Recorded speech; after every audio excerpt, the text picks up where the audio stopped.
Hi everyone, Ben here from Sydney Fruit Gardening, and today I'm going to do an unboxing video. I've received some plants in the mail from far north Queensland, from Steve, for those in the know, and I'll show you what has come today. So, big package here, well packaged, so came overnight. Very happy with how quickly it came, so I'll open this and we'll see what's inside.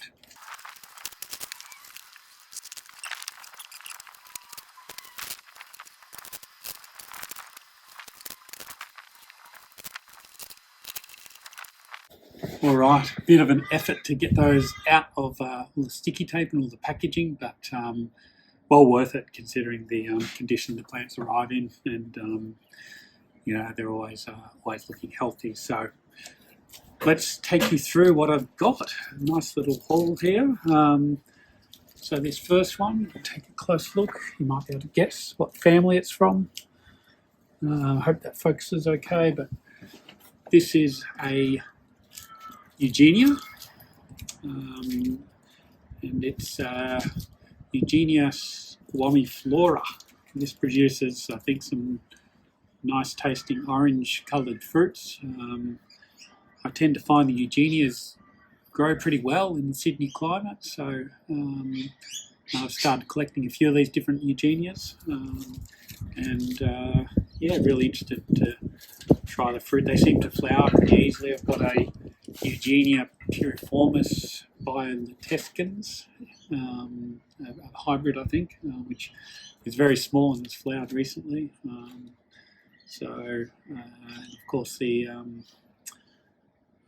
Suriname cherry, another Eugenia, has also flowered and given me fruit here really easily as well. So this one should be an interesting one, decent size. There's my arm for comparison. So at least a foot tall, which is great. That's Eugenia squamiflora. All right. The next ones I'll show you are these couple at the front. So these two smaller ones, I don't think these even have a common name that I know of. These are Clavija lemani. I'll see if I can show you the tag there. There you go. So Clavija lemani. Look, they have again an orange coloured fruit that kind of grows on the trunk. They're an understory tree. The photos on the internet, they kind of look a bit like a palm, a small palm that grows in the understory, but the leaves here don't look very palm-like. Interesting, this one. Oh, this one's got a few aphids on it. You can sort of see there. That's okay, we'll clean that up.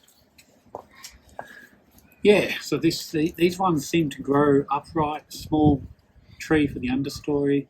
I think they'll be a good one to just slot in between other trees that might grow a bit larger, so to create that sort of understory within the food forest. So I've got two of those. There's the second one. And then there's another one which is just another sort of variety, I think. This is a Matikara or Matakara, Clavija Matakara. There we go. Beautiful, nice big leaves on this one. Great size. So looking really good. All right. Again, I think that one, there's actually not a lot of information on Matakara that I could find. So I don't know really how different it is to Lemani, but we'll find out. All right, so here's one, and you might be able to guess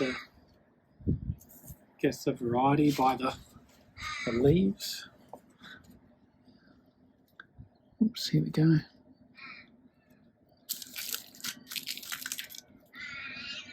So this is a jackfruit. You might say, Ben, you've already got jackfruits. Well, I don't have a grafted Menka Mini jackfruit. So this is a grafted variety. It's one of these mini jackfruits that you can grow in a pot potentially, and will fruit from a sort of young age being grafted. So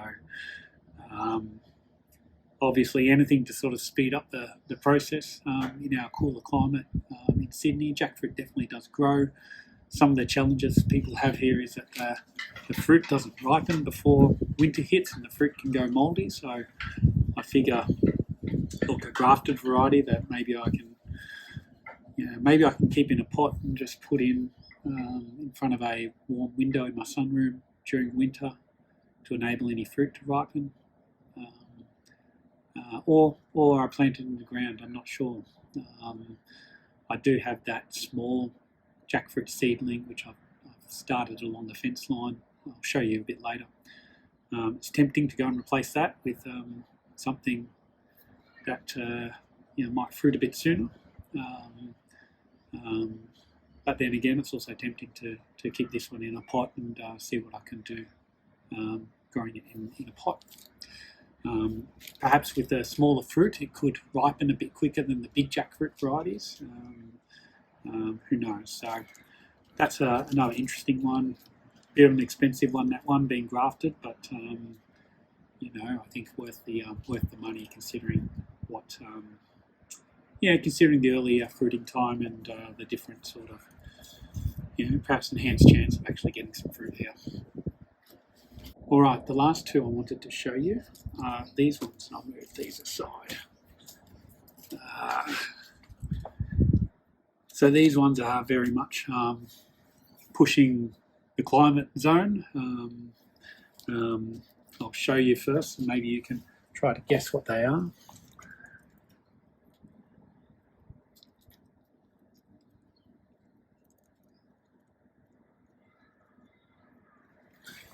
So these are actually a cacao variety, but not ordinary cacao. They're actually both dwarf cacao varieties. So two of these, one backup, of course, and they're known as Herrania umbratica. Herrania umbratica. So they're a dwarf cacao variety, I should say.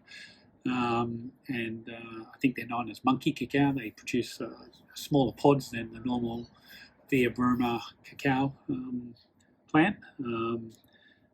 Obviously, they typically require quite a tropical environment. But look, I've heard stories of people growing them, in pots and just keeping them protected from frost during winter, and that's what I intend to do. These are, as I said, these are dwarfing varieties, so there's a good chance that they can be fruited in pots and kept a bit smaller.